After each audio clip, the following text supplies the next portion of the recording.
Tonight, we'll be exploring the gentle mystery of consciousness itself. That quiet voice inside your mind, the feeling of being you, the soft glow of awareness that makes this moment feel real. Consciousness is both the most familiar and most mysterious thing in existence. You carry it with you always. Yet scientists and philosophers have puzzled over it for millennia. It is the feeling of warmth on your skin, the memory of a childhood summer, the awareness that you are here, now, reading these words. If you enjoy these quiet explorations, I invite you to like and subscribe or share a simple thought down in the comments. It helps others find their way here too, one sleepy soul at a time. But for now, all you need to do is rest, settle in, and allow the calm of consciousness to carry you. Let's begin. Consciousness is the awareness of being aware. When you think about thinking, that's consciousness, observing itself. It's a strange loop, a mirror reflecting a mirror. You are not just experiencing the world, you are experiencing the experience of experiencing the world. This self-reflective quality makes consciousness unique among all phenomena we know. A rock exists, but it does not know it exists. A tree grows, but it does not contemplate its own growth. Yet here you are, aware that you are aware. Philosophers call this metacognition, the mind watching itself think. And in this quiet moment, as you read these words, you can feel it happening. There is the thought, and there is the you that notices the thought. Two layers, intertwined, inseparable, yet somehow distinct. Every waking moment is a stream of consciousness flowing through time. William James, the father of American psychology, described consciousness as a stream, not a series of separate moments, but a continuous flow. Electrical signals jump across synapses, chemicals flood receptor sites, and suddenly there is experience. There is the taste of coffee, the feeling of sadness, the memory of a sunset. This is what philosophers call the hard problem of consciousness. How does physical matter give rise to subjective experience? How do neurons firing create the feeling of redness when you see a rose? Scientists can map the brain activity associated with consciousness, but the gap between neural firing and felt experience remains mysterious, perhaps the deepest mystery we face. The brain consumes enormous energy to maintain awareness. Though your brain represents only about 2% of your body weight, it uses roughly 20% of your body's energy. Consciousness is expensive. The billions of neurons that create your awareness are constantly active, burning through glucose and oxygen at remarkable rates. Even when you're resting, doing nothing in particular, your brain hums with activity. This baseline state, called the default mode network, keeps consciousness ticking along. It's where daydreaming happens, where your mind wanders when not focused on a task. The energy cost of awareness suggests that consciousness must serve an important function. Evolution would not have preserved such an expensive trait unless it offered significant advantages. Consciousness allows you to model the future and learn from the past. One of consciousness's greatest gifts is mental time travel. Right now, you can remember what you had for breakfast yesterday. You can imagine what you might do tomorrow. You can replay conversations from years ago or plan events months ahead. This ability to move through time in your mind sets humans apart. It allows you to learn from mistakes without repeating them, to prepare for challenges before they arrive, to build complex plans that unfold over years. A conscious mind can hold multiple timelines simultaneously, comparing possible futures, weighing outcomes, choosing paths. This temporal fluidity gives consciousness practical power. It transforms raw sensory input into narrative, into story, into meaning that extends beyond the present moment. Your sense of self is constructed by consciousness, moment by moment. You feel like a continuous person, the same you who existed yesterday and will exist tomorrow. But this sense of self is not a thing you possess. It's a process, constantly being rebuilt by your brain. Every moment, consciousness weaves together memories, sensations, beliefs, and narratives to create the feeling of being a unified individual. Neuroscientists have shown that this sense of self can be disrupted. People with certain brain injuries may feel like observers of their own actions rather than agents. Others may experience their thoughts as belonging to someone else. The self that feels so solid and permanent is actually a shimmering construct, a story consciousness tells itself about continuity and identity. Consciousness has different levels and states throughout the day. You are not equally conscious at all times. Awareness exists on a spectrum. In deep, dreamless sleep, consciousness fades to near nothing. In dreams, it takes on a strange, illogical quality, where impossible things seem normal. Upon waking, consciousness gradually brightens and sharpens. During the day, it fluctuates. Sometimes, you're deeply focused, consciousness narrowed to a single task. Other times, your mind wanders, awareness diffused across memories and daydreams. Under anesthesia, consciousness can be completely extinguished, leaving a gap in your experience as though time jumped forward. These different states reveal that consciousness is not an on-off switch, but a continuum, a dimmer that slides up and down throughout your life. Attention acts as a spotlight illuminating parts of consciousness. At any moment, your senses receive far more information than consciousness can handle. Right now, you're probably not aware of the feeling of your clothes against your skin, the pressure of your body on the chair, the subtle sounds in the background. But when attention points to them, they suddenly appear in consciousness. Attention is like a spotlight sweeping across a dark stage, illuminating one area at a time, while the rest remains in shadow. What's fascinating is that you can control this spotlight, at least partially. You can choose to focus on your breathing, on a memory, on a problem to solve. Yet attention also gets captured involuntarily by bright lights, loud sounds, or sudden movements. Consciousness is both directed and pulled, a collaboration between your will and the world. The cocktail party effect shows consciousness can filter and focus. Imagine you're at a crowded party, conversations overlapping everywhere. Somehow, you can tune into one conversation while the others fade to background noise. This is called the cocktail party effect, and it reveals consciousness's remarkable filtering ability.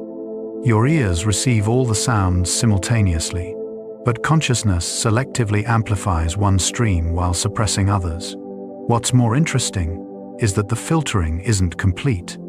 If someone across the room says your name, consciousness often catches it even though you weren't listening to that conversation. This suggests that some processing happens below consciousness, scanning for relevance. Only the most important or interesting information breaks through to awareness, while everything else remains in the shadows of pre-conscious processing. Consciousness may be the brain's way of integrating information. Neuroscientist Giulio Tononi proposed that consciousness arises from integrated information. According to his integrated information theory, consciousness emerges when a system processes information in a unified way, where the whole is greater than the sum of its parts. Your brain doesn't just process sounds, sights, and feelings separately. It binds them together into a single coherent experience. When you bite into an apple, you don't experience sweetness, crunchiness, and redness as separate events. They arrive together as one unified experience of eating an apple. This integration may be what creates the feeling of consciousness. The theory even suggests that the more integrated information becomes, the richer consciousness grows. Simple creatures with less integration might have simpler forms of awareness, while complex brains like yours create the rich inner world you experience. Consciousness might exist on a spectrum across different species. Are animals conscious? The question has puzzled thinkers for centuries. We cannot ask a dog or a dolphin what it feels like to be them. Yet many animals show signs of awareness. They respond to their environment, learn from experience, and some even recognize themselves in mirrors. Elephants mourn their dead. Octopuses solve puzzles. Ravens plan for the future. These behaviors suggest some level of consciousness, though perhaps different from ours. The challenge is that consciousness is inherently private. You can observe behavior, but not experience itself. Most scientists now believe consciousness exists on a spectrum, with humans possessing rich, complex awareness at one end, and simpler creatures having simpler forms of experience.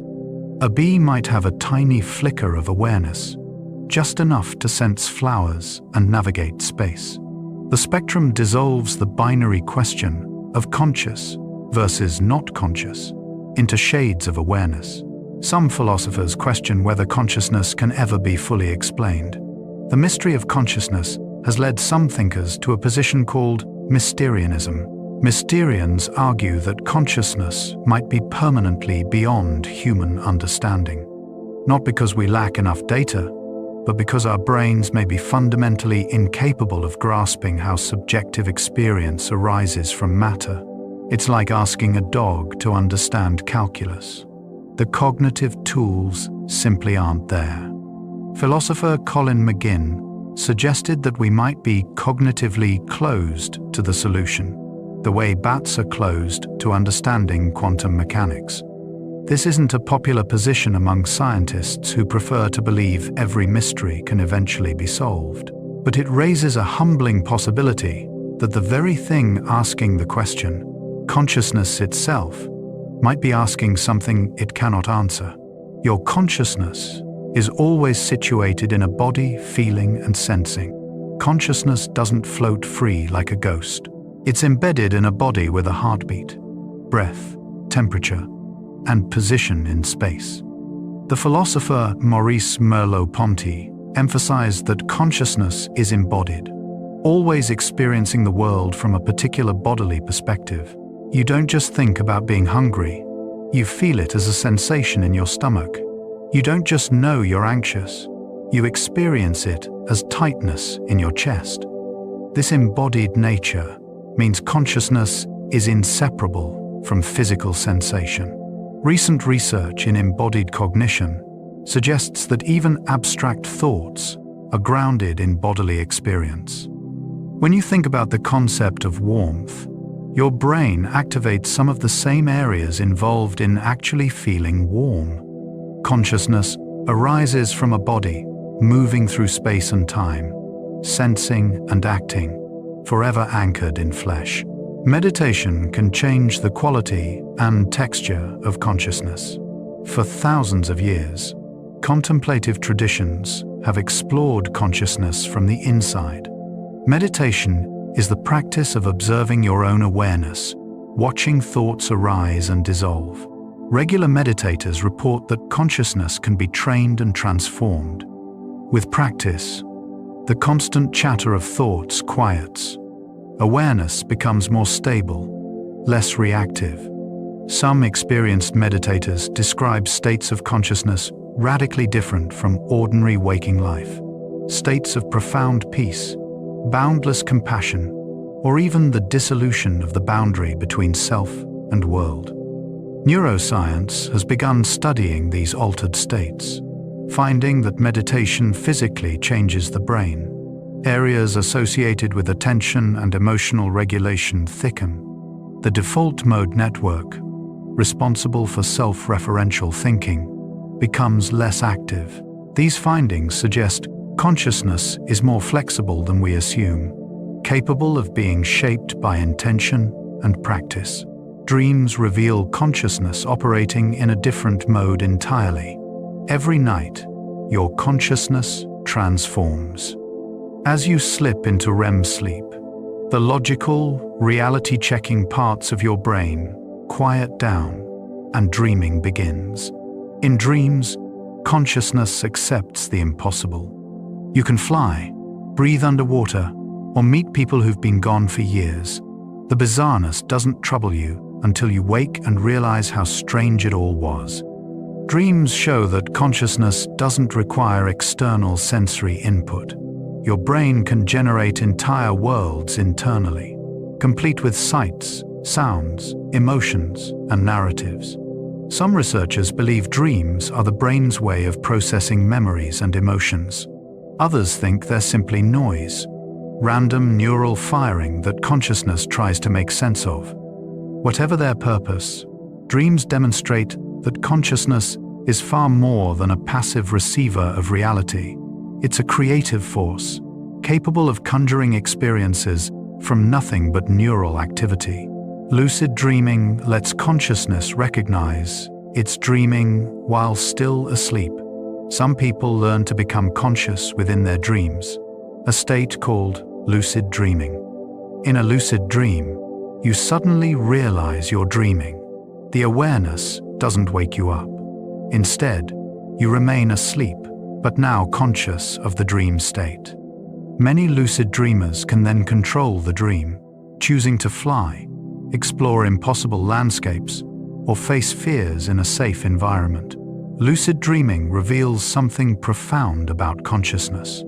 It shows that awareness can observe itself even in the absence of waking sensory input.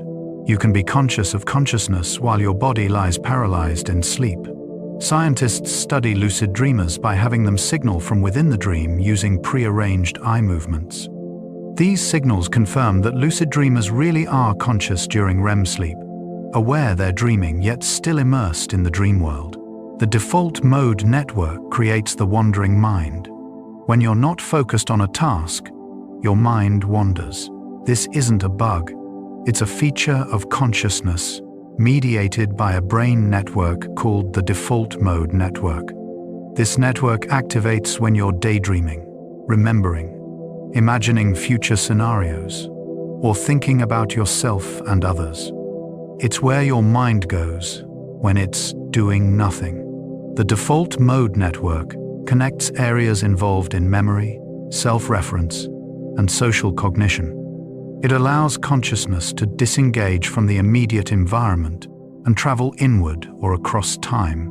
Interestingly, this network is less active in experienced meditators and during focused tasks. It's also hyperactive in depression and anxiety, where the mind can get stuck in repetitive, self-focused thoughts. The wandering mind reveals that consciousness isn't designed to stay present.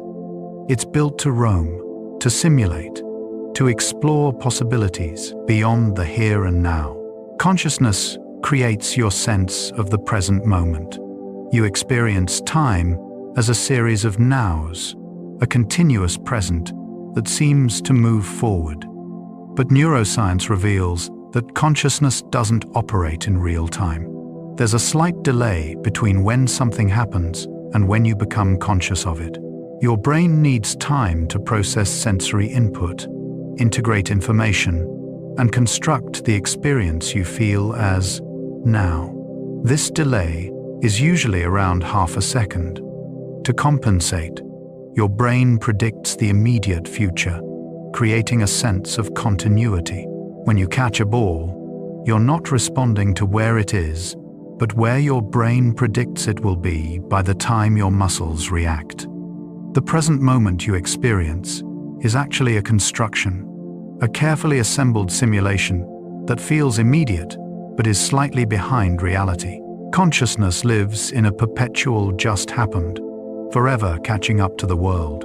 Split-brain patients reveal consciousness might be divisible. In rare cases of severe epilepsy, surgeons cut the corpus callosum, the bundle of fibers connecting the brain's two hemispheres. These split-brain patients behave mostly normally, but experiments reveal something startling. Each hemisphere can operate independently, processing information the other doesn't have access to. Show an image to the right hemisphere only, and the patient can't verbally describe it because language is typically in the left hemisphere. Yet they can point to a matching object with their left hand, which the right hemisphere controls. This raises a profound question. Do split-brain patients have one consciousness or two? Some philosophers argue they have two separate streams of awareness that usually cooperate but can be isolated. Others believe consciousness remains unified despite the disconnection. The debate reveals how little we understand about the relationship between brain architecture and the unity of conscious experience. Consciousness emerges gradually in infancy and childhood. Babies are not born with full consciousness as adults know it. Awareness develops over time, growing richer and more complex. Newborns have sensations, hunger, warmth, discomfort, but they likely lack the self-awareness that characterizes adult consciousness. The ability to recognize oneself in a mirror doesn't appear until around 18 months. The capacity for autobiographical memory, remembering specific events from your own life, develops around age 3 or 4. Language dramatically expands consciousness, giving children tools to categorize experience and reflect on their own thoughts. Theory of mind, understanding that others have different thoughts and perspectives, emerges around age 4 or 5. Each developmental stage adds new dimensions to consciousness. The child's mind gradually builds the scaffolding that will support adult awareness, moving from pure sensation to self-reflection, from living entirely in the present to mentally traveling through time. Language shapes the way consciousness organizes experience. The words you know influence how you perceive and think about the world. Some languages have dozens of words for snow, others just one. Does this mean speakers of those languages experience snow differently? Research suggests yes, at least in how they categorize and remember it. Language provides consciousness with conceptual tools. Before you learn the word nostalgia, you might feel the bittersweet longing for the past, but the concept remains fuzzy. The word crystallizes the experience, making it easier to recognize and communicate. Some philosophers, like Ludwig Wittgenstein, argued that the limits of language are the limits of consciousness. If you cannot name something, can you truly think about it? Others point out that consciousness includes ineffable experiences, feelings, and sensations that resist being put into words. Still, language undeniably structures much of conscious thought, providing the medium in which much of your inner dialogue unfolds. Inner speech is the voice of consciousness talking to itself. Right now, as you read, you might hear a voice in your head. That's inner speech, consciousness using language internally. For many people, thinking feels like talking to yourself silently. You rehearse conversations, narrate experiences, work through problems using words. But inner speech varies greatly between individuals. Some people have a constant verbal stream, others have very little. Some think in images, feelings, or abstract concepts rather than words. Psychologist Charles Fernehoff describes inner speech as condensed compared to outer speech, full of abbreviations and shortcuts, because you don't need to explain things to yourself. This internal voice is so central to many people's consciousness that they assume everyone has it. Yet some people report no inner voice at all, thinking in different modes entirely.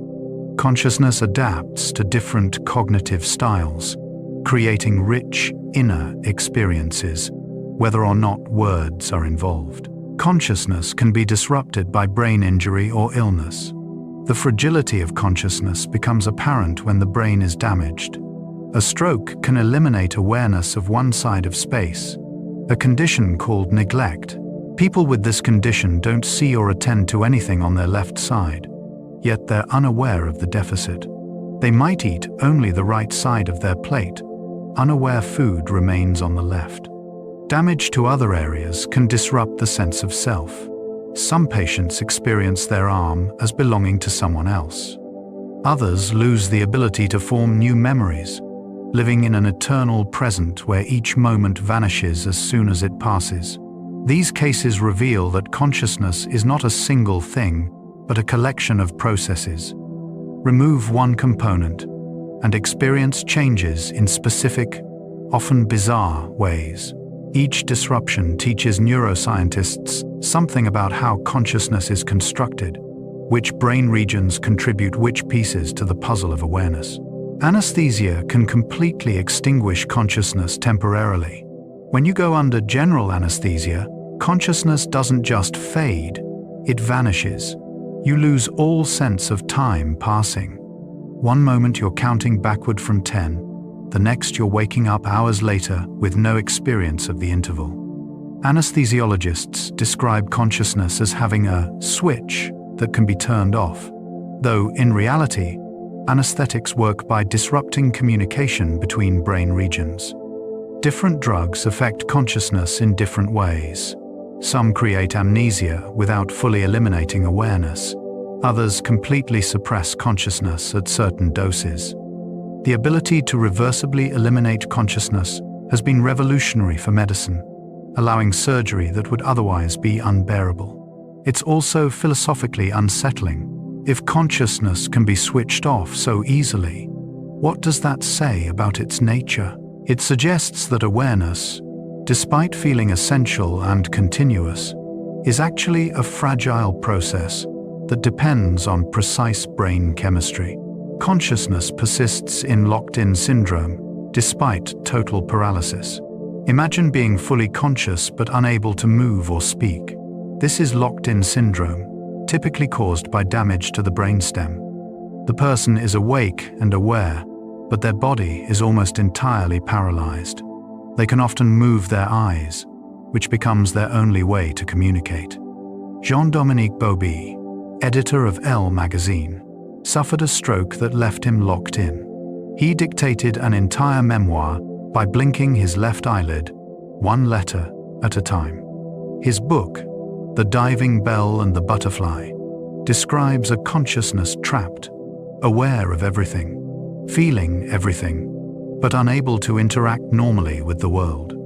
Locked-in syndrome is a stark reminder that consciousness and behavior are not the same thing. You can have full consciousness with almost no behavioral output. It raises profound questions about how we recognize consciousness in others and the importance of finding ways to communicate with those who are trapped. Minimally conscious states exist between awareness and unconsciousness.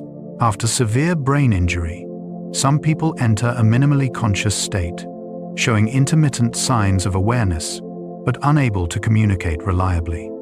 They might track objects with their eyes, smile at familiar voices, or respond to commands sometimes but not consistently. Unlike vegetative states, where no awareness is present, minimally conscious patients have flickering consciousness. Families often report that the person seems there sometimes but unreachable at other moments. Determining the level of consciousness in such patients is extraordinarily difficult and deeply important for medical and ethical decisions. New brain imaging techniques can sometimes detect awareness that doesn't show up in behavior. Patients asked to imagine playing tennis or walking through their house show predictable brain activity, suggesting consciousness is present even when they can't move or speak.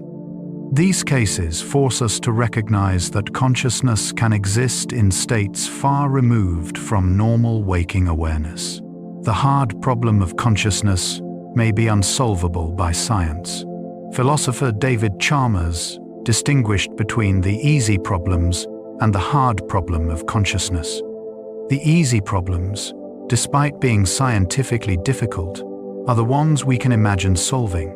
How does the brain process information? How do we learn and remember? How does attention work? These are mechanistic questions about brain function. The hard problem is different. Why does subjective experience exist at all? Why doesn't information processing happen in the dark, without any accompanying feeling? You could imagine a philosophical zombie, a being that behaves identically to a human, but has no inner experience. Scientifically, it would be indistinguishable from you, yet something would be missing: consciousness itself. Chalmers argues that no amount of physical explanation will bridge the gap between objective brain processes and subjective experience. Even if we map every neuron and understand every connection, we still won't have explained why it feels like something to be conscious. Panpsychism suggests consciousness might be fundamental to reality. Some philosophers, dissatisfied with attempts to explain consciousness as emerging from unconscious matter, have revived an ancient idea called panpsychism. This view suggests that consciousness is not produced by matter but is a fundamental feature of the universe, like mass or charge. In this framework, even elementary particles have some primitive form of experience, not thoughts or feelings as we know them, but some basic interior quality. Complex consciousness, like yours, emerges when these simple forms combine and organize in sophisticated ways, similar to how simple particles combine to create complex matter. Panpsychism sounds radical, but it sidesteps the hard problem by denying that consciousness emerges from unconscious ingredients. If everything has some degree of consciousness, then the human mind is just a particularly elaborate version of something that was there all along. Most neuroscientists reject panpsychism as untestable and unnecessary, but the idea persists because it offers a way out of the seemingly impossible task of explaining how experience arises from non-experience. Consciousness might be an illusion created by the brain. Some philosophers and neuroscientists, like Daniel Dennett, argue that consciousness, as we intuitively understand it, doesn't really exist. What we call consciousness, they say, is actually a collection of information processing mechanisms that create the illusion of a unified inner observer. There's no theater of consciousness, where experiences are displayed to an inner audience. Instead, there are just multiple processes running in parallel, competing for control of behavior.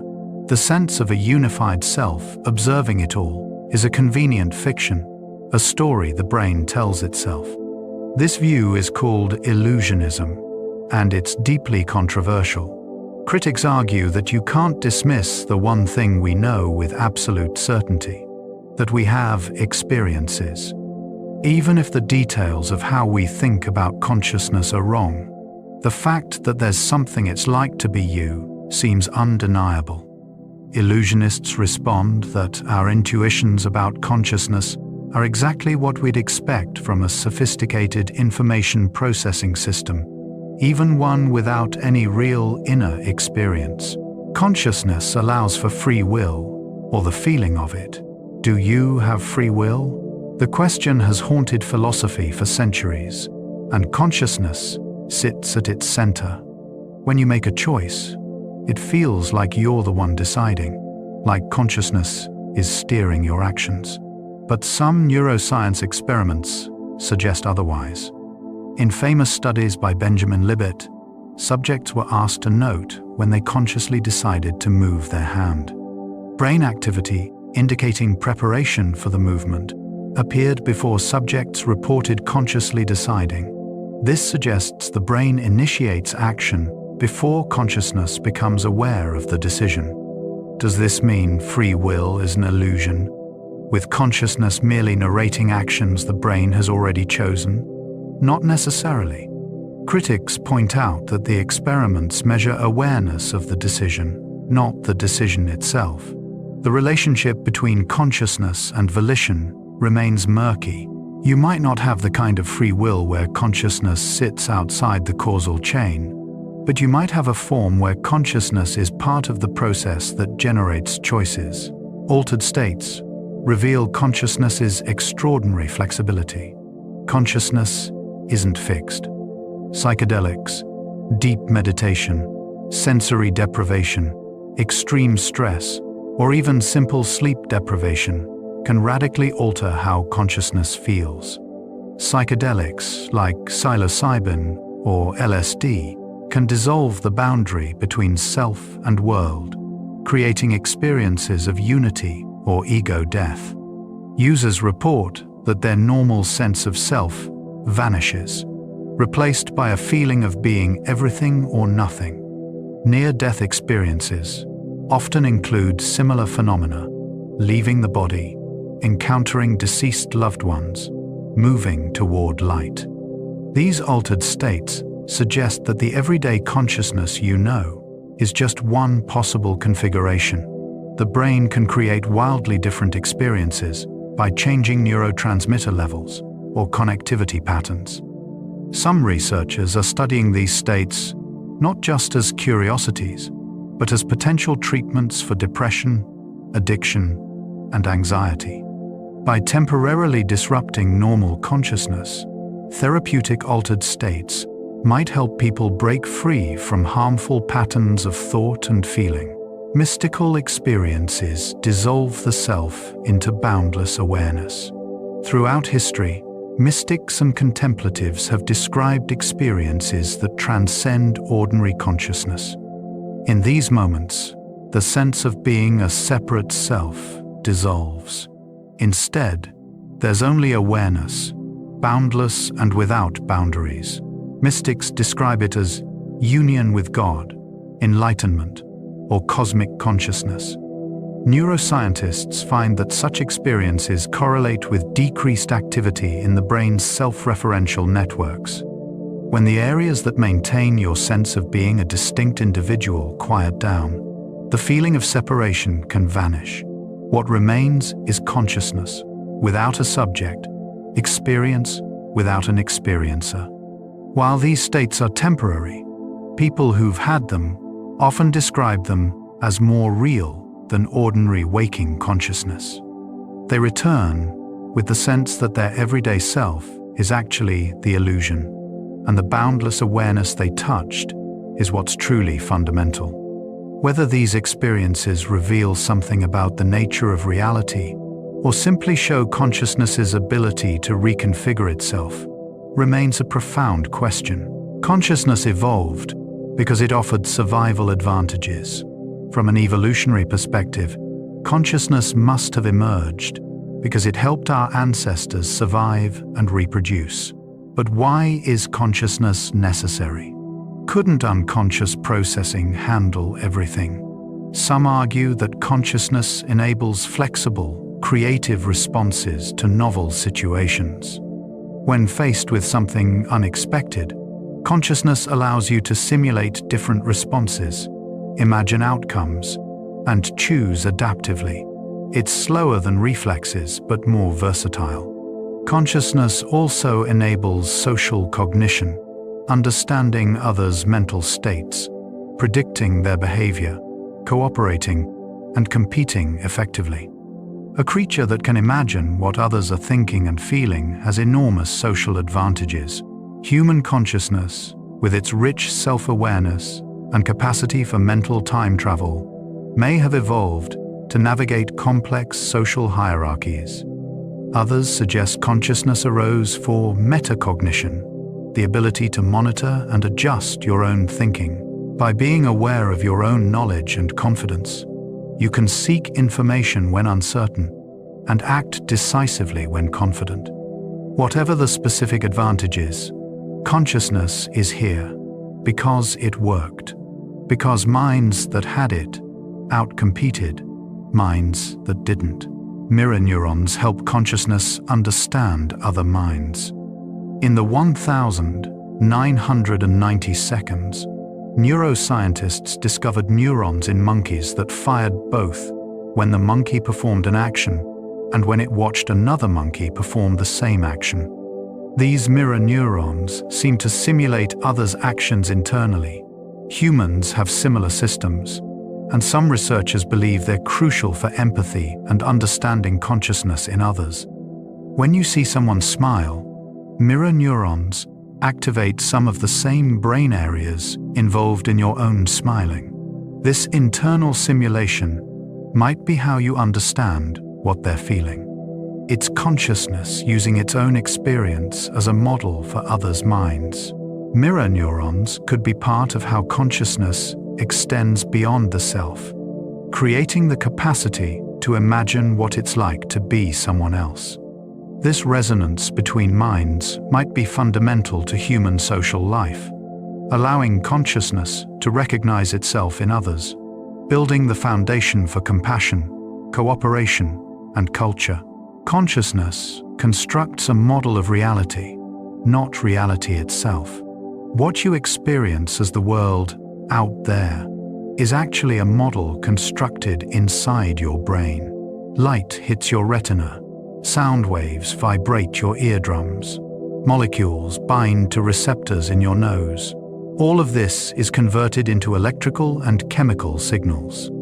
Your brain takes these signals and constructs an experience, what you call seeing, hearing, smelling. But the experience is not the thing itself. The redness you see isn't in the apple. It's how your consciousness interprets certain wavelengths of light. The bitterness you taste isn't in the coffee. It's your brain's response to chemical compounds. This means consciousness creates a simulation of reality, one that's usually accurate enough for survival, but is fundamentally a construction. Optical illusions reveal this clearly.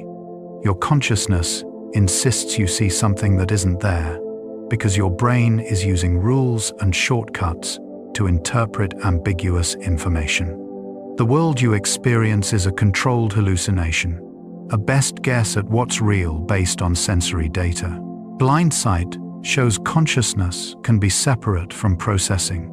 In a strange condition called blind sight, people with damage to their visual cortex report being completely blind in part of their visual field.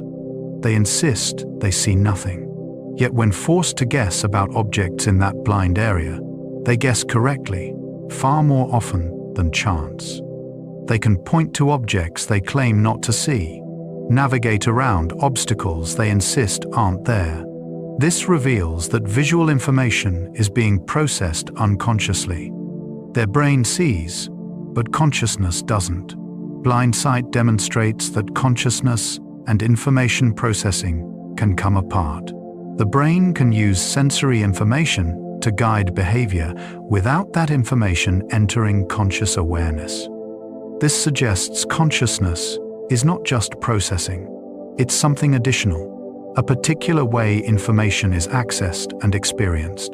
Many processes in your brain happen without consciousness.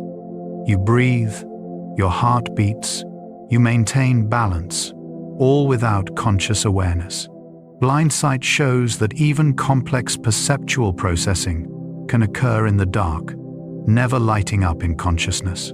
Synesthesia blends senses in unusual conscious experiences. For some people, senses blend in ways most others never experience. Someone with grapheme color synesthesia sees letters and numbers as inherently colored. The letter A might always appear red, B always blue. Others taste shapes or hear colors. These are not metaphors or associations. They're genuine perceptual experiences. When a synesthete sees the number 5, they really see it as green, as automatically and undeniably as you see grass as green.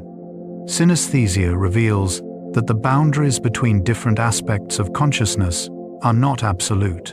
In synesthetic brains, areas that normally process different senses are more interconnected. This creates hybrid conscious experiences that don't fit into standard categories.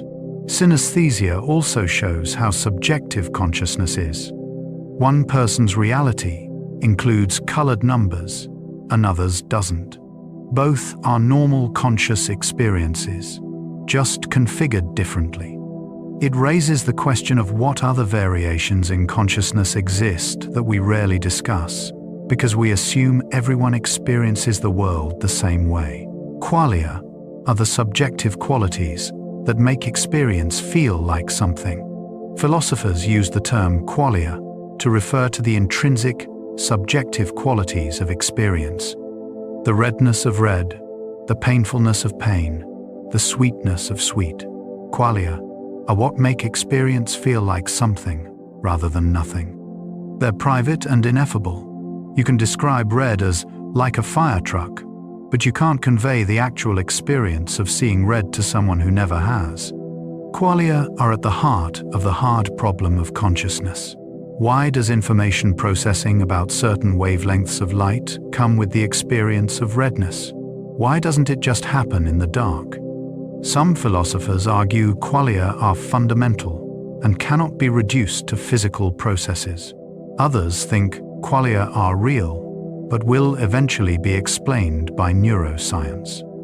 Still others, the illusionists, claim qualia as we intuitively understand them don't exist. They're conceptual confusion. But most people find qualia undeniable. Right now, you're having qualitative experiences, feelings, and sensations that have a certain character, and that seems as real as anything can be. The Mary's Room thought experiment challenges physical explanations. Philosopher Frank Jackson proposed a thought experiment called Mary's Room.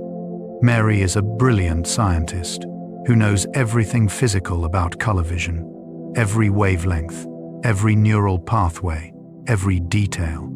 But she's lived her entire life in a black and white room, never actually seeing colors. One day, she leaves the room and sees red for the first time.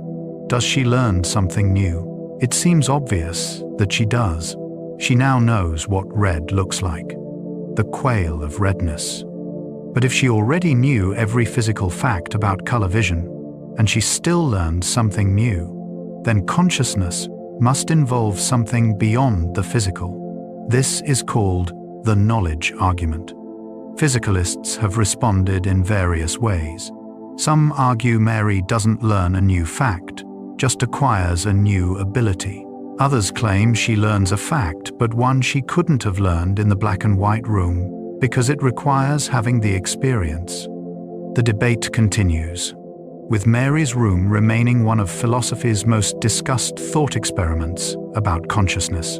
Philosophical zombies pose a conceptual puzzle about consciousness. Imagine a creature physically and behaviorally identical to you. It talks, laughs, solves problems, claims to be conscious, but inside, there's nothing. No experience, no qualia, no inner life. This is a philosophical zombie, a being without consciousness. Are such zombies logically possible? Some philosophers say yes, and that shows consciousness is not just physical. If you can imagine a zombie world identical to ours in every physical respect but lacking consciousness, then consciousness must be something over and above the physical. Others argue zombies are not genuinely conceivable. When you think you're imagining a zombie, you're actually just imagining someone who acts conscious but isn't, which is conceptually confused. If something is physically identical to you down to every neuron and synapse, how could it not be conscious? The zombie argument reveals deep disagreements about whether consciousness is identical to physical processes or is something additional. It's a thought experiment that forces us to clarify what we mean by consciousness and physical. Consciousness might emerge from quantum processes in the brain.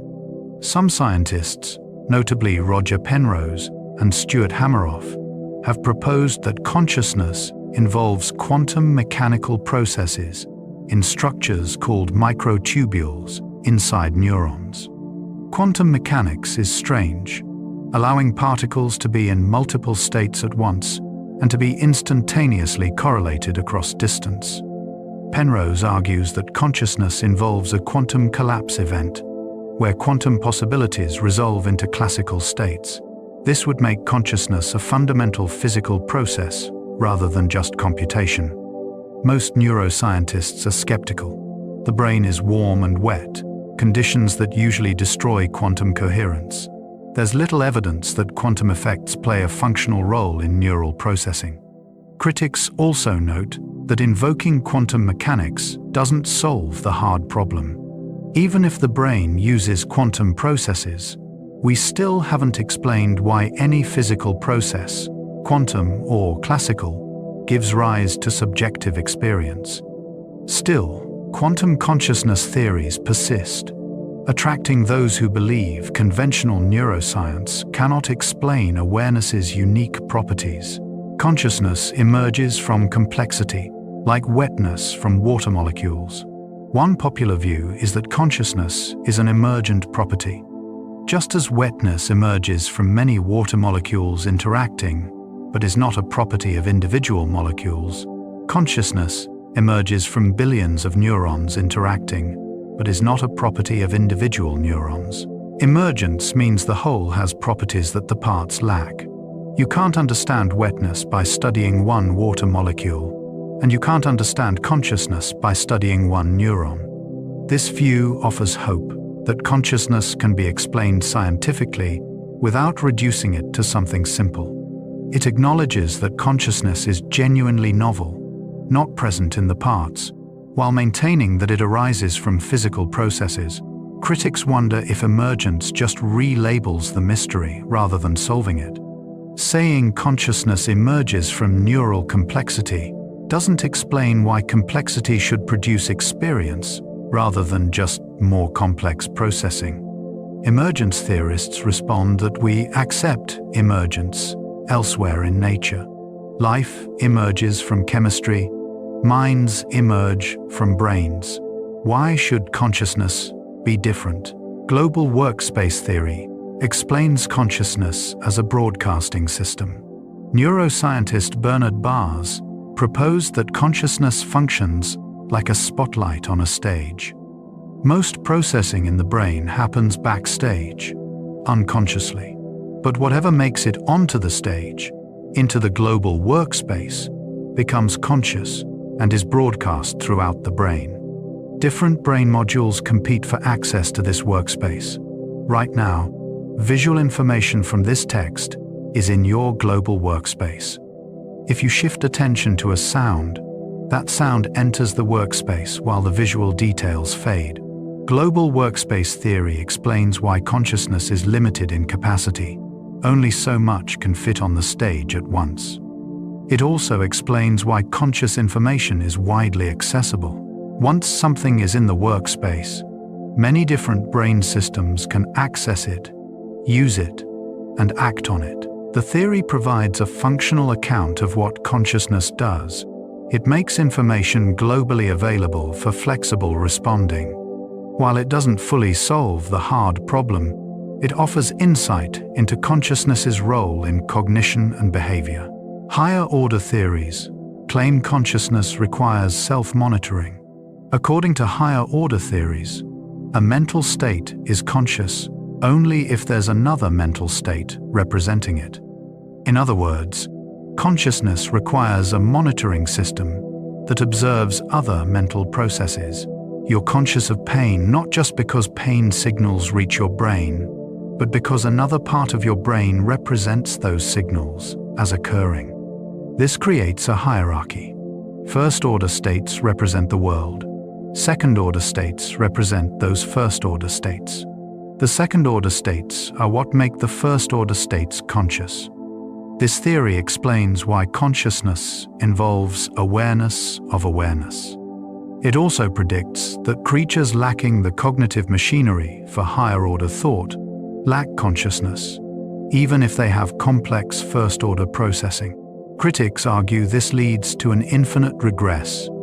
If consciousness requires a higher-order thought, does that thought need a higher-order thought to be conscious? Proponents respond that only the second order is needed. The theory remains influential but contentious, illustrating how difficult it is to pin down the mechanisms that generate consciousness. The binding problem asks how consciousness unifies diverse information. When you experience a red apple, you see its color, shape, texture, smell, and taste as unified properties of a single object. But in your brain, these features are processed in different areas. Color is analyzed in one region, shape in another, smell in a different brain structure entirely. So how does consciousness bind them together into a single experience? This is the binding problem. Neuroscientists have proposed that synchronized neural firing creates binding. When neurons processing different features fire in sync, consciousness perceives them as belonging together. Brain regions oscillate at various frequencies, and when they phase lock, the information they process gets integrated. While this provides a mechanism, it doesn't fully explain the phenomenology. Why does synchronized firing create a unified experience rather than just coordinated processing? The binding problem reveals that consciousness doesn't just passively receive information. It actively constructs unified objects and scenes from fragmentary data. Consciousness persists through constant change in underlying neurons. Every moment, neurons fire, neurotransmitters release, and connections strengthen or weaken. Yet consciousness feels continuous. You are the same person you were 5 minutes ago, even though your brain state has changed. This is the problem of the continuity of consciousness. How does a constantly changing substrate produce a stable sense of self and continuous awareness? One answer is that consciousness maintains patterns across changes. Like a flame that remains recognizably itself, even though the atoms composing it constantly change, consciousness is a pattern that persists across shifting neural activity. Memory also contributes. Each moment of consciousness is connected to previous moments through memory, creating narrative continuity even though the physical substrate changes. Still, there are breaks. Sleep divides consciousness into discrete episodes. Each morning you wake with the sense that you're the same person, but there's a gap. Consciousness threads itself across these breaks through memory and self-narrative, maintaining identity despite discontinuity in actual awareness. Time perception in consciousness can stretch and compress mysteriously. Time doesn't flow at a constant rate in consciousness. When you're bored, minutes feel like hours. When you're engaged, hours feel like minutes. Dangerous situations create time dilation, moments stretching out as consciousness processes information intensely. Athletes describe time slowing during peak performance. Meditators can lose all sense of time passing. This subjective elasticity reveals that consciousness constructs the experience of time. The brain's internal clock can speed up or slow down based on emotional state, attention, and the richness of information being processed. New experiences feel longer than repetitive ones. Memories also affect time perception. Looking back, a period packed with novel experiences seems longer than empty time, even though in the moment, engaged time flies. Consciousness operates in experienced time, which is not the same as clock time. This internal time is flexible, personal, and constructed. Another example of consciousness creating the reality it perceives. Consciousness can be tricked by clever illusions and misdirection. Magicians and perceptual psychologists know that consciousness is not a faithful recorder of reality. It can be fooled, misdirected, and tricked. Change blindness experiments show that people fail to notice large changes in a scene if their attention is diverted at the moment of change. Inattentional blindness reveals that when focused on a task, you can miss obvious stimuli. The famous invisible gorilla experiment showed that people counting basketball passes often failed to see a person in a gorilla suit walking through the scene. These failures aren't stupidity. They reveal how consciousness works. It doesn't process everything. It samples selectively, fills in gaps with expectations, and constructs a coherent experience from incomplete data. Consciousness is efficient but fallible, creating a convincing sense of complete awareness while actually operating on limited information. This explains why eyewitness testimony is unreliable and why we're vulnerable to manipulation. False memories show consciousness can create what was never there. Your memories feel like recordings, accurate playbacks of the past. But research shows memory is reconstructive, not reproductive. Each time you remember something, consciousness rebuilds the memory from fragments, and in the process, it can introduce errors. Psychologist Elizabeth Loftus demonstrated that false memories can be implanted through suggestion. People can come to vividly remember events that never happened, childhood incidents that were entirely fabricated. This is not lying. The memories feel completely real. Consciousness experiences them identically to true memories. False memories reveal that consciousness does not have direct access to the past. It works with reconstructions, and reconstructions can be influenced by later information, expectations, and suggestions. The feeling of remembering, vivid and certain, is no guarantee of accuracy. Consciousness convinces us of its reliability, while quietly rewriting history. The tip of the tongue phenomenon reveals consciousness's boundaries. You know the word, you can almost feel it, but you can't quite access it. This frustrating experience is called the tip of the tongue state, and it reveals something important about consciousness. Information stored in your brain is not always accessible to consciousness. You have knowledge that lies just outside awareness. The word is in there, the memory exists, but consciousness cannot retrieve it. Sometimes it pops up later, unbidden, proving it was available all along. This shows that consciousness is not identical to information storage. There's a difference between what's in your brain and what's in your consciousness at any moment. Retrieval is an active process that can succeed or fail. The tip of the tongue state is consciousness bumping against its own boundaries, knowing something is there, but unable to bring it into the light of awareness. It's a reminder that much of what makes you who you are resides outside consciousness, in the vast unconscious substrate. Priming shows unconscious influences on conscious thought. Your conscious thoughts feel freely chosen, but they're influenced by factors outside awareness. Priming experiments demonstrate this.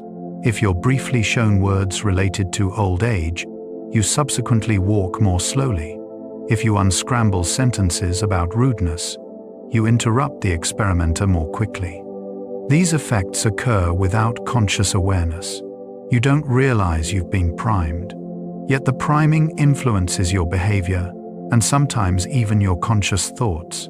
Priming reveals that consciousness operates on a foundation of unconscious processes. What you're aware of is the tip of the iceberg. Below the surface, countless influences shape what enters consciousness, what you think about, what you decide. This doesn't mean consciousness is powerless or illusory. It means consciousness is embedded in a larger system, receiving inputs from unconscious processing.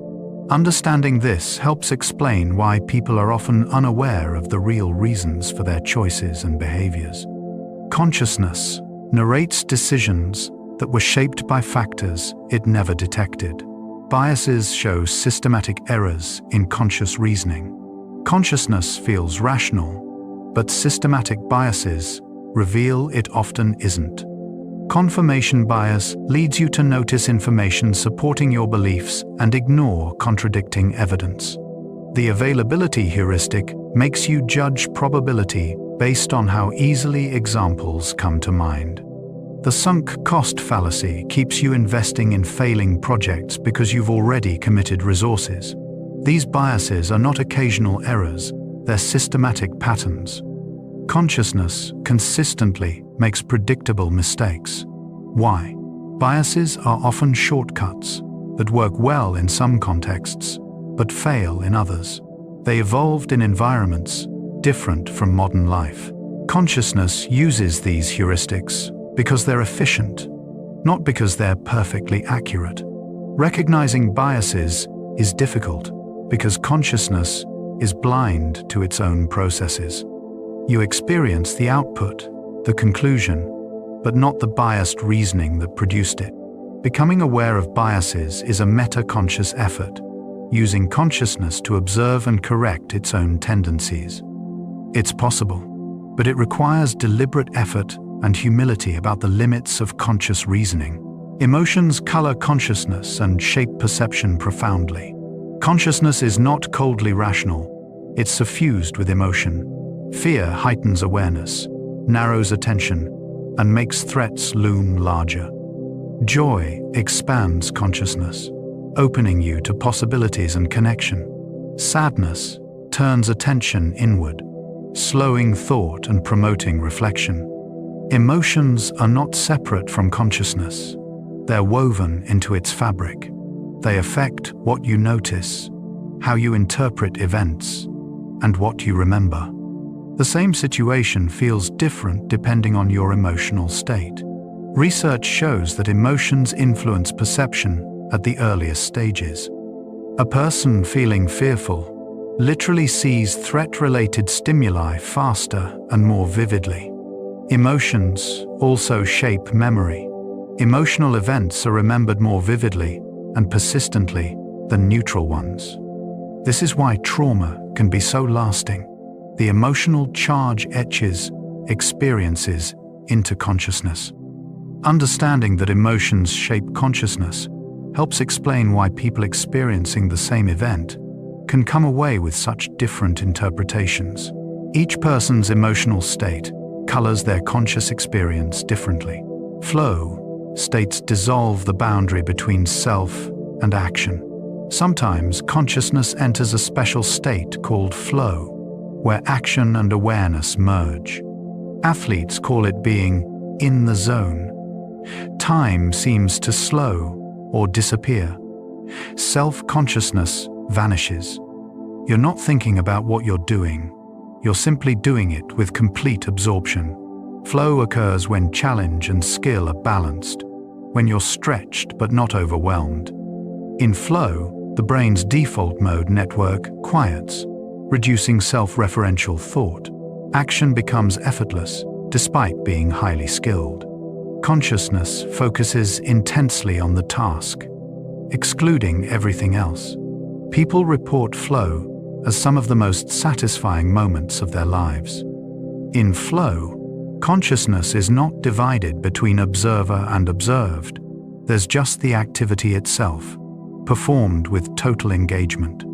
Flow suggests that the everyday sense of self, the internal observer commenting on everything, is not necessary for consciousness.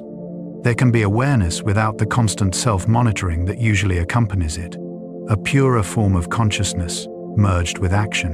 Déjà vu creates the strange feeling of re-experiencing the present. Most people have experienced déjà vu, the eerie sensation that the current moment has happened before. Everything feels familiar, despite being certain you've never been in this exact situation. Déjà vu reveals a glitch in consciousness's sense of time and memory. One explanation is that sensory information is processed twice, once unconsciously and immediately after consciously, creating the false impression that the conscious experience is a memory. Another theory suggests déjà vu occurs when the current situation resembles a past experience so closely that memory is triggered, but the actual source memory can't be retrieved. You feel the familiarity without remembering why. Déjà vu shows how consciousness constructs the sense of pastness and presentness. Usually this works seamlessly, but sometimes the system hiccups, and consciousness insists something new is old. The phenomenon is a reminder that the temporal structure of consciousness, like everything else, is constructed and can malfunction in revealing ways. Sleep cycles reveal consciousness waxing and waning through the night. Each night, consciousness doesn't simply switch off. It cycles through different states. You begin in light sleep, where consciousness fades, but sounds can still rouse you. Then deeper sleep, where consciousness nearly vanishes. Next comes REM sleep, where consciousness transforms into the bizarre logic of dreams. This cycle repeats multiple times each night. In deep, non-REM sleep, there's little conscious experience.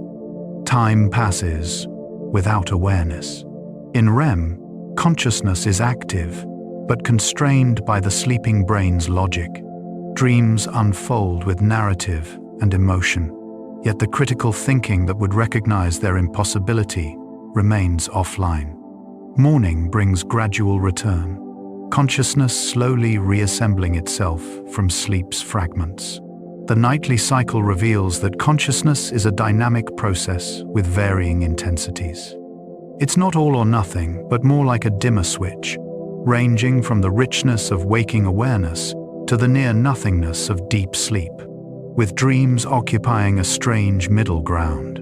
Consciousness of time includes the remembered past and imagined future.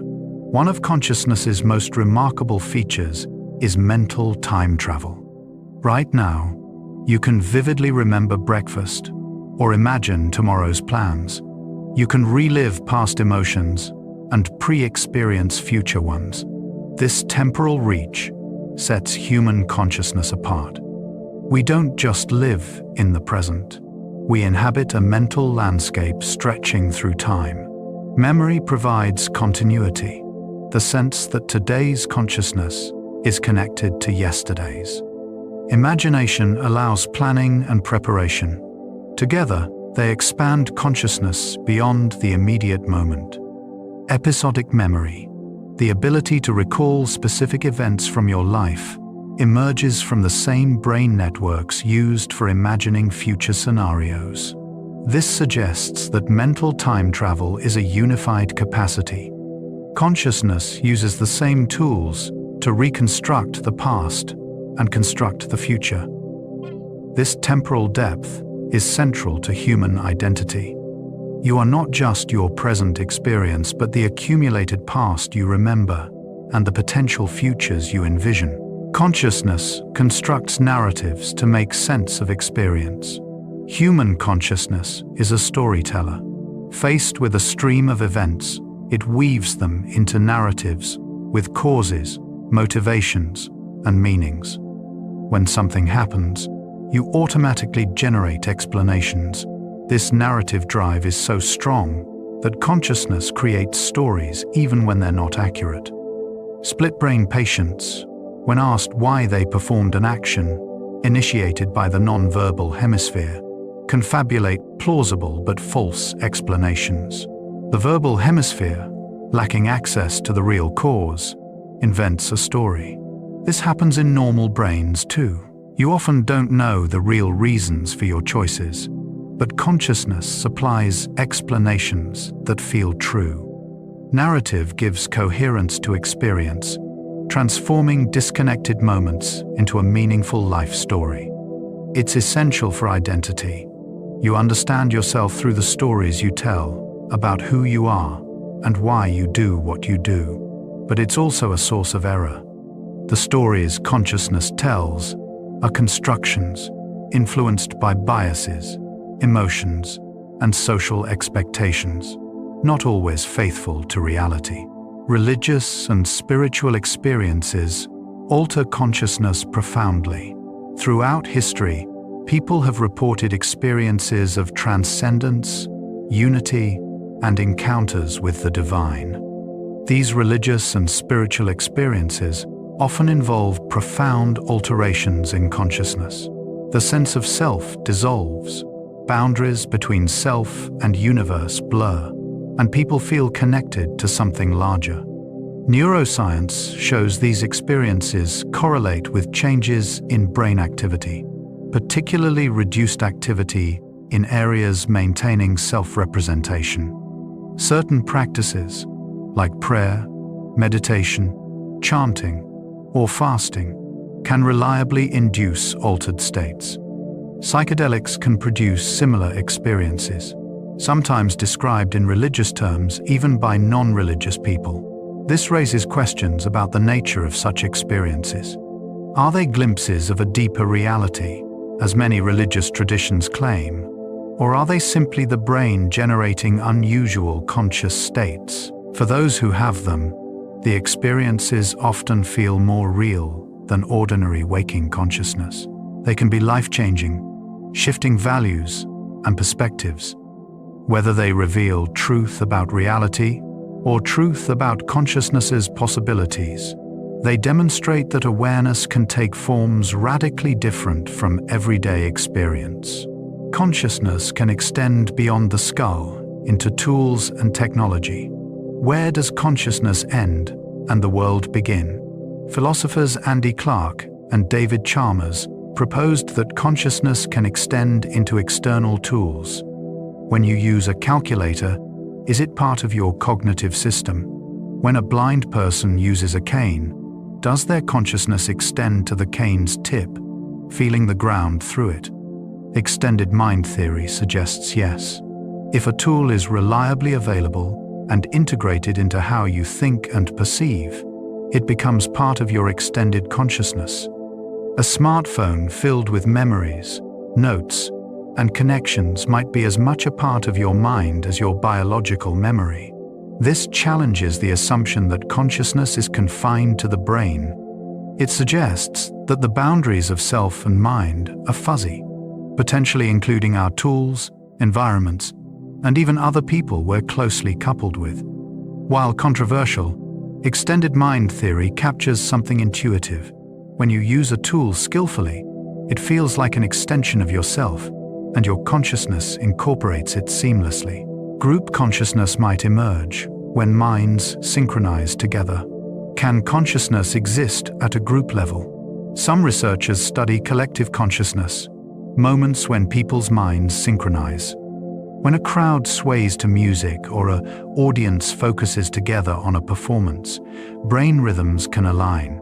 Mirror neurons fire as people unconsciously mimic each other. Is this a form of shared consciousness?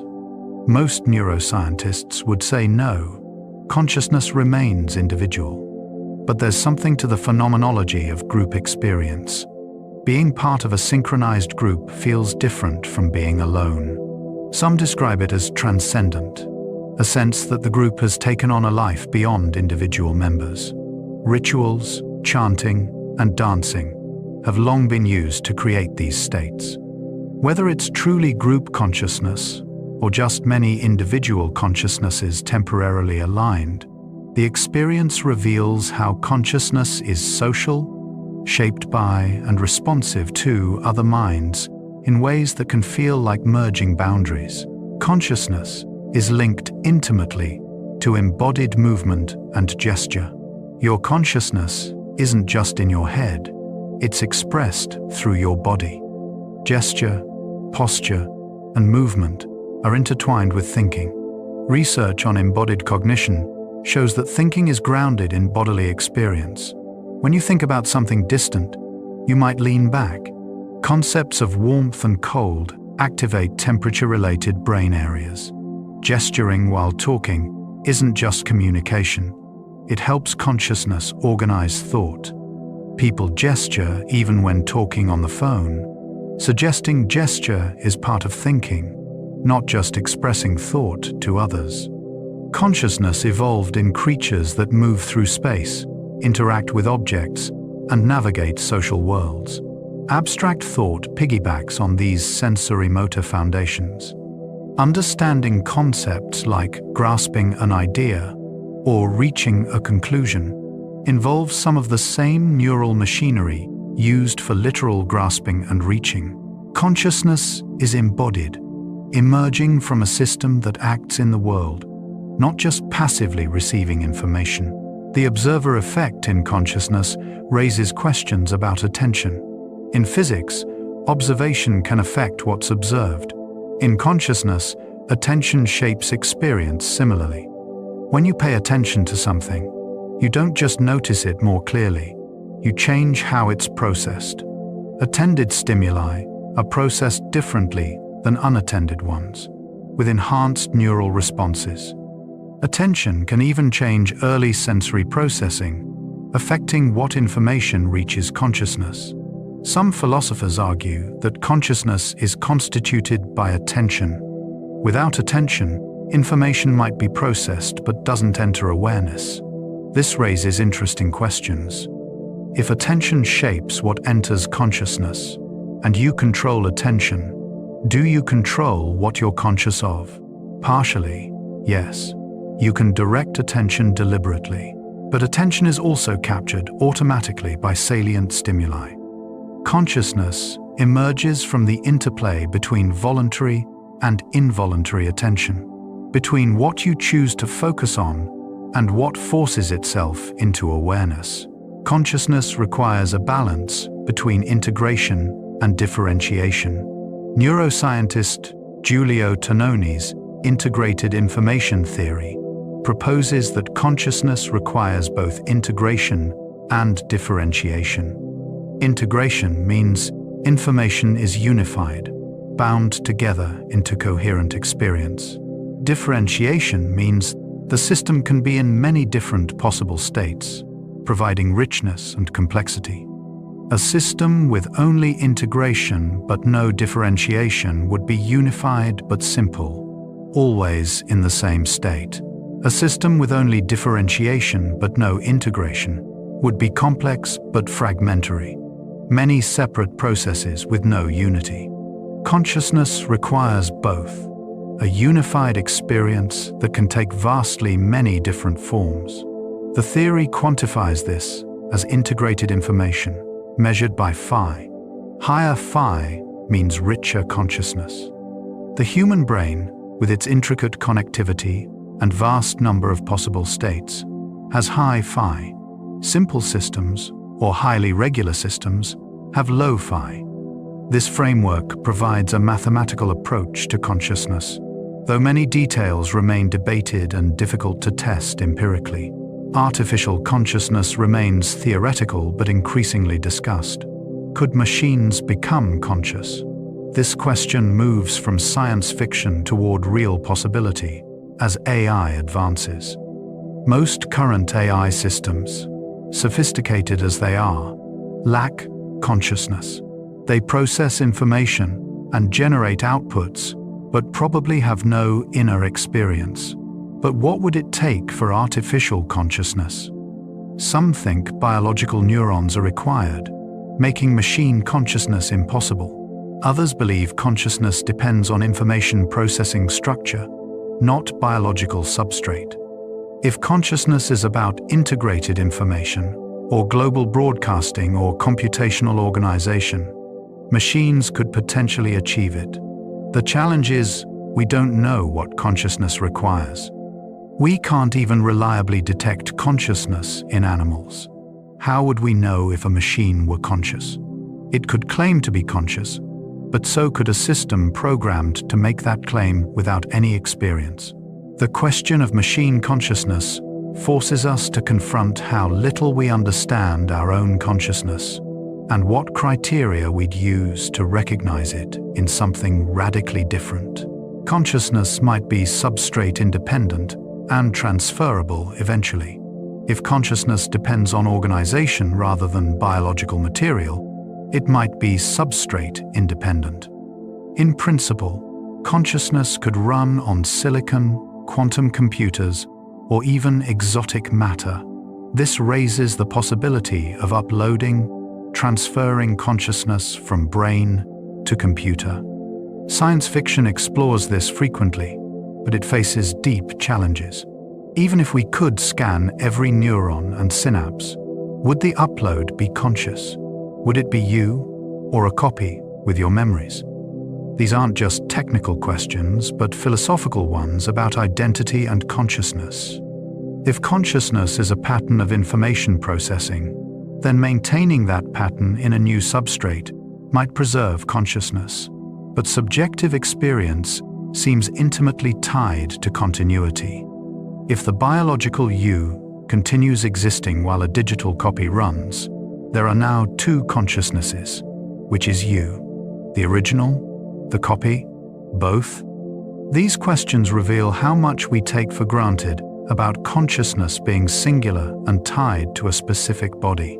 The nature of consciousness might differ between individuals substantially. We assume everyone's consciousness is similar, but there's growing awareness of neurodiversity.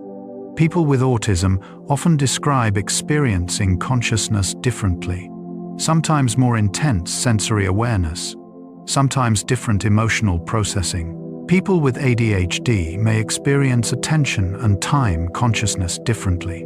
Aphantasia is the inability to visualize mentally. People with it have no mental imagery, yet function normally.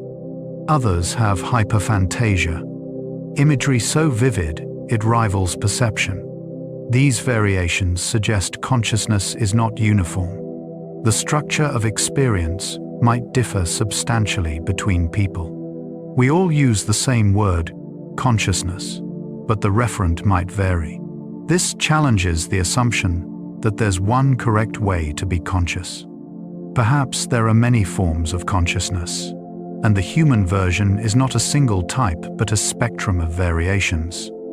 Understanding this diversity is important not just scientifically, but ethically, recognizing and valuing different ways of experiencing the world. Depersonalization makes consciousness feel unreal and distant. Some people experience depersonalization, feeling detached from themselves, as though observing their life from outside. They describe feeling robotic, going through motions without feeling real. Derealization is similar, but directed outward. The world feels unreal, dreamlike, distant. These experiences can occur transiently during stress or exhaustion, or persist as a disorder. Depersonalization reveals that the normal sense of being anchored in experience can be disrupted. You can be conscious, yet feel disconnected from consciousness. This strange state shows that consciousness includes not just awareness, but a sense of reality and presence.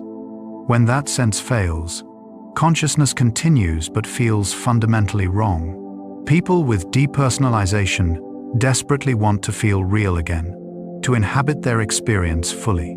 Their struggle highlights something usually invisible, that normal consciousness includes an implicit feeling that this is real. This is happening to me. I am here. When that feeling vanishes, what remains is hollow awareness without the felt reality that usually accompanies it. Consciousness of death shapes how we live and think. Humans are unique in their awareness of mortality. Consciousness knows it will end. This knowledge shapes human culture, driving art, religion, and philosophy. Ernest Becker argued that much of human behavior is motivated by denying or transcending death. We create legacies, join movements larger than ourselves, embrace beliefs in afterlife.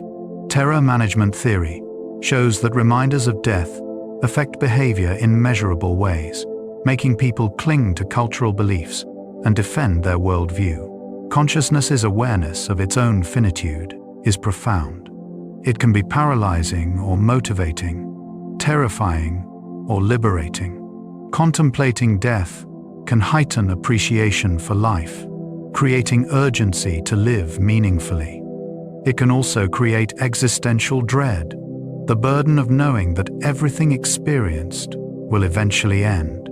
How consciousness relates to death remains uncertain. Does it simply cease, experience ending like a light switching off, or does it continue in some form, as many spiritual traditions claim? The question remains open, perhaps forever beyond consciousness's ability to answer, while still conscious. Near-death experiences suggest consciousness might exist beyond brain. Some people who come close to death report vivid experiences, traveling through tunnels, seeing deceased loved ones, life reviews, feelings of peace. These near-death experiences are remarkably consistent across cultures. Some interpret them as evidence consciousness survives death. If consciousness can continue when the brain is severely compromised, maybe it's not generated by the brain, but merely filtered through it. Skeptics argue these experiences occur during moments when the brain isn't fully inactive, representing altered states rather than consciousness beyond the brain. Oxygen deprivation, endorphin release, and neurological processes during crisis could explain the experiences. the debate can't currently be resolved. Near-death experiences are deeply meaningful to those who have them, often reducing fear of death and changing life priorities. Whether they represent genuine glimpses beyond death or the brain's activity in extremis, they reveal consciousness's capacity for experiences that feel transcendent, pointing beyond ordinary reality towards something more. Consciousness in dreams differs fundamentally from waking awareness. Dreams are one of consciousness's strangest transformations. The dreaming mind accepts impossibilities, lacks critical reasoning, and experiences vivid hallucinations generated entirely internally. You don't question why you can suddenly fly, or why dead relatives are alive again. Logic that would be obvious, while awake, disappears. Emotions in dreams can be intense, more powerful than waking emotions. Some dreams are mundane, others terrifying, some ecstatic. Freud thought dreams revealed unconscious desires. Modern neuroscience views them as processing memories and emotions. During REM sleep, the brain is highly active, but sensory input is blocked and voluntary muscles paralyzed. The sleeping consciousness turns inward, creating its own reality from memories, feelings, and random neural noise. Studying dreams reveals that waking consciousness is one configuration among many possible. The clear, logical, reality-checked awareness you have right now is not inevitable but a particular mode that consciousness adopts when awake and processing external input. Sleep paralysis traps consciousness awake in a paralyzed body. Sometimes, during the transition between sleep and waking, consciousness returns while the body remains paralyzed. This is sleep paralysis, and it can be terrifying. You're awake, aware, but cannot move or speak. Often, it's accompanied by hallucinations, a sense of presence in the room, pressure on the chest, or shadowy figures. These hallucinations arise because REM sleep features, including dream imagery, bleed into waking consciousness. Throughout history, cultures have interpreted sleep paralysis as demons, witches, or supernatural visitation. Modern neuroscience understands it as a timing mismatch, consciousness awakening before the brain has released the muscle paralysis necessary during REM sleep. While frightening, it's harmless and usually brief. Sleep paralysis reveals that consciousness can be dissociated from voluntary movement. Awareness continues, perceiving and feeling, while the body remains locked. It's a reminder that consciousness is generated internally, independent of the body's ability to move. Consciousness seems unified, but might be multiple processes competing. You experience consciousness as unified, one you experiencing one coherent stream. But some theories suggest this unity is an illusion. Instead, multiple processes run in parallel, competing for control. Michael Gazzaniga describes consciousness as a confederation of independent modules, with an interpreter in the left hemisphere, creating narrative unity after the fact. You experience coherence, but underlying it are separate systems for vision, language, emotion, memory, all operating semi-independently. Most of the time, they coordinate smoothly, creating the sense of unity. But sometimes, contradictions emerge, Freudian slips, conflicted feelings, acrasia, where you act against your better judgment. These hints suggest consciousness is more like a democracy, or even a dictatorship of mental processes than a single unified entity. The unity you experience is an achievement, a construction that papers over underlying multiplicity. Understanding this helps explain internal conflict, why you can simultaneously want and not want something, believe, yet doubt. Different parts of consciousness may genuinely be in conflict. Culture shapes the content and perhaps the structure of consciousness. Consciousness feels private and individual, but it's deeply shaped by culture. The language you speak, the concepts available, the values emphasized, all structure what and how you think. Some cultures emphasize individual autonomy, others, social harmony. These emphases shape self-consciousness, what you notice about yourself, how you describe your inner life. Studies show East Asian and Western subjects differ in attention patterns. Westerners focus more on individual objects, East Asians more on context and relationships.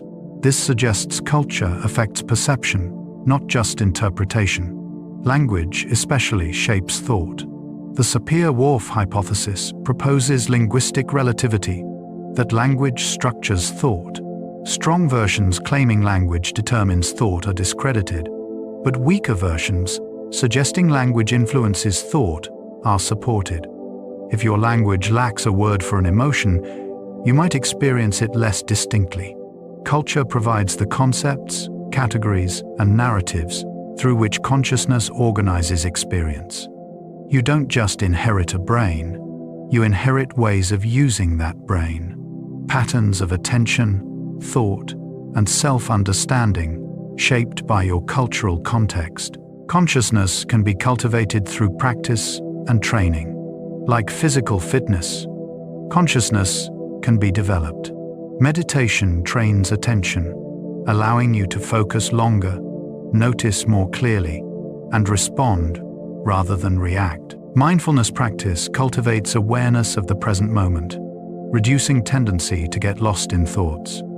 With training, you can become more aware of consciousness itself, observing mental processes that usually operate automatically. Contemplative traditions describe stages of development where consciousness becomes progressively clearer, more stable, and more capacious. Beginners struggle to focus for seconds. Advanced practitioners maintain stable awareness for hours. This isn't just concentration, it's a qualitative change in how consciousness operates. Trained consciousness is less reactive, less identified with passing thoughts and emotions, more spacious. Western psychology is increasingly interested in these practices, seeing them as tools for well-being and flourishing. The plasticity of consciousness means you're not stuck with the quality of awareness you currently have. Through intentional practice, consciousness can be refined and transformed. Psychedelics temporarily dissolve normal conscious structures dramatically. Psychedelic substances like psilocybin, LSD, or DMT can radically alter consciousness. Users report ego dissolution, where the sense of being a separate self vanishes. Boundaries between self and world blur or disappear. Visual perception transforms. Colors intensify. Patterns emerge. Objects breathe and flow. Time distorts or stops. Emotions intensify. For some, the experience is mystical, feeling connected to everything, encountering profound beauty or sacredness. For others, especially in negative experiences, it can be frightening, confronting difficult emotions or thoughts. Neuroscience shows psychedelics disrupt the default mode network, the brain areas maintaining self-representation. They increase entropy, making brain activity less predictable and more complex. Networks that normally don't communicate intensely suddenly do. These changes produce the altered consciousness users report. Research suggests therapeutic potential for depression, anxiety, and addiction. A profound psychedelic experience can shift perspectives, break habitual patterns, and create lasting psychological changes. The fact that a molecule can so dramatically reconfigure consciousness reveals its chemical foundations and remarkable flexibility. Pain is perhaps consciousness's most urgent message to itself. Pain has a unique quality in consciousness. It demands attention, overriding other concerns. Unlike other sensations, pain inherently feels bad, It carries negative valence as a fundamental feature. You cannot be indifferent to your own pain. This makes pain philosophically interesting. It's the clearest case of qualia, the subjective what-it's-likeness of experience. Describing pain to someone who's never felt it is impossible. Pain also connects consciousness to the body inescapably. It's a signal that something is wrong, that the body needs protection. Chronic pain, where the alarm keeps sounding without clear cause, shows pain's dark side, consciousness tormented by its own protective mechanisms gone awry. Interestingly, pain can be modulated by consciousness. Attention to pain intensifies it. Distraction reduces it. Expectations, beliefs, and emotional states all affect pain experience. This reveals that pain, despite feeling like pure sensation, is constructed by consciousness, influenced by psychological factors as much as tissue damage. The gate control theory of pain captures this, showing how pain signals are filtered and modulated before reaching consciousness. The predictive brain theory sees consciousness as controlled hallucination. Neuroscientist Anil Seth describes consciousness as controlled hallucination. Rather than passively receiving sensory data, the brain constantly predicts what it expects to experience based on past experience and current context. Sensory input is then compared to predictions. If predictions match input, consciousness experiences the prediction. If there's mismatch, prediction error, the brain updates its model. On this view, perception is mostly top-down, generated internally, with sensory input only providing corrections. What you see isn't what's there. It's what your brain predicted would be there, refined by actual input. This explains illusions, where predictions override input, and why your experience depends heavily on context and expectations. It also suggests consciousness is always inferring, guessing at the causes of sensations rather than directly accessing reality. The controlled hallucination matches reality closely enough for survival, but it remains a construction, a simulation generated by predictions. Consciousness is not a window but a screen displaying your brain's best guess about what's happening. Consciousness may have no center, just a distributed process. The intuitive picture of consciousness has a central observer, a you in there watching and experiencing. But neuroscience finds no center. There's no place in the brain where everything comes together, no theater where experiences are displayed. Instead, consciousness seems distributed across networks. The self feels central, but research suggests the self is also a construction, emerging from processes scattered through the brain. This is philosophically unsettling. If there's no central you, who's having your experiences? Daniel Dennett argues the self is a center of narrative gravity, a useful fiction rather than a real entity. You exist as a story your brain tells itself, a pattern that has no physical center. Others find this view too eliminative, insisting experience requires an experiencer. The debate continues, but the lack of a neural center is increasingly clear. Consciousness arises from distributed processing, creating the impression of a unified observer from the coordinated activity of many regions. The you that seems to be reading these words is a construction, not a location. Consciousness includes not just what you experience, but how you experience it. Phenomenology, the philosophical study of experience, emphasizes that consciousness has structure. There's not just what you're aware of, but the way you're aware of it. Experience has texture, mood, tone. The same objective event can be experienced joyfully, sadly, neutrally, anxiously. This emotional coloring is part of consciousness, not added afterward. You don't first perceive something neutrally, then add emotion. Emotion is woven into perception from the start. Phenomenology also notes that consciousness is always perspectival. It's always from a point of view, temporal and embodied. You experience things as past, present, or future, as near or far, as pleasant or unpleasant. These structures shape all experience. Edmund Husserl, founder of phenomenology, tried to describe consciousness's essential structures through careful introspection. While the method is controversial, phenomenology's insights remain valuable. It reminds us that consciousness is not just a container for content, but has its own architecture that shapes how that content appears.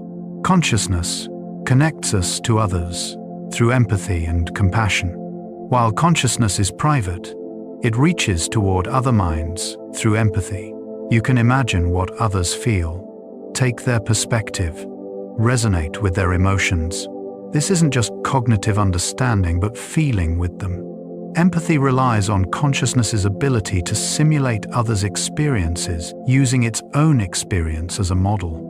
When you see someone in pain, mirror systems activate some of your own pain-related areas. You feel an echo of their suffering. This connection between consciousnesses is fundamental to social life, to morality, to care. Some people have heightened empathy, others less. But the capacity exists in most humans. Compassion goes further, not just feeling with others, but wishing to relieve their suffering. Consciousness can direct itself outward, using its own felt experience to understand and care about others' experiences. This intersubjectivity, consciousness recognizing and responding to other consciousness, creates the social fabric that supports human flourishing. In a real sense, consciousness is not just individual, but relational, fundamentally oriented toward other conscious beings. The future of consciousness studies remains wide open and mysterious. After centuries of philosophy and decades of neuroscience, consciousness remains profoundly mysterious. We've learned much about neural correlates, about brain areas and processes associated with consciousness. We understand more about how attention works, how sensory information is integrated, how the self is constructed, but the hard problem remains. We still don't know why any of this physical processing produces subjective experience. Some believe the answer is near, that neuroscience will eventually explain consciousness fully. Others think we're missing something fundamental, that current frameworks cannot capture consciousness's nature. New theories emerge regularly, from quantum approaches to panpsychism to sophisticated computational models. Each offers insights. None yet convinces everyone. The future may bring breakthroughs, or consciousness may remain the mystery at the heart of science and philosophy. What's clear is that consciousness is real, immediate, undeniable. Right now, as you read this, you are conscious. That fact, whatever its explanation, is the starting point for any understanding of what it means to be human, to experience, to exist. Number The Gentle Mystery of Consciousness, Part 7 Final. Consciousness emerges fresh each morning from sleep's darkness. Every morning, consciousness returns from absence. You wake, and awareness gradually brightens. First come bodily sensations, then memories assemble, identity returns. You remember who you are, where you are, what day it is. Consciousness reconstructs itself from fragments, weaving continuity across the gap of sleep. This daily resurrection is so familiar, you barely notice it. Yet, it's remarkable. For hours, consciousness was absent or transformed into dreams. Now it's back, feeling continuous with yesterday despite the break. Sleep demonstrates consciousness's fragility and resilience. It can vanish completely, yet it returns, stable enough that you remain you. The self that awakens is recognizably the self that fell asleep.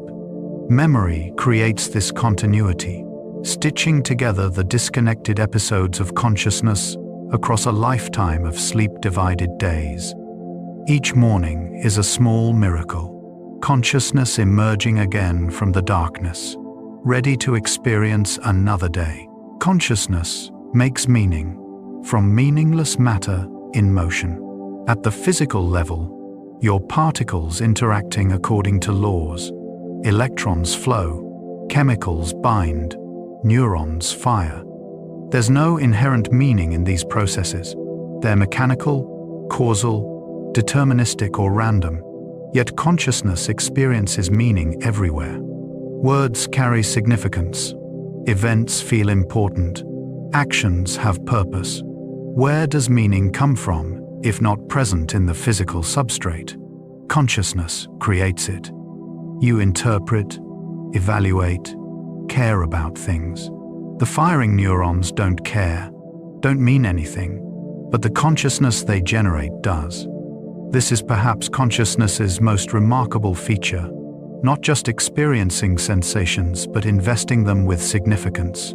A sound isn't just perceived, it means your friend is calling. A sensation isn't just felt, it means you're in danger. Consciousness transforms raw sensory data into a meaningful world.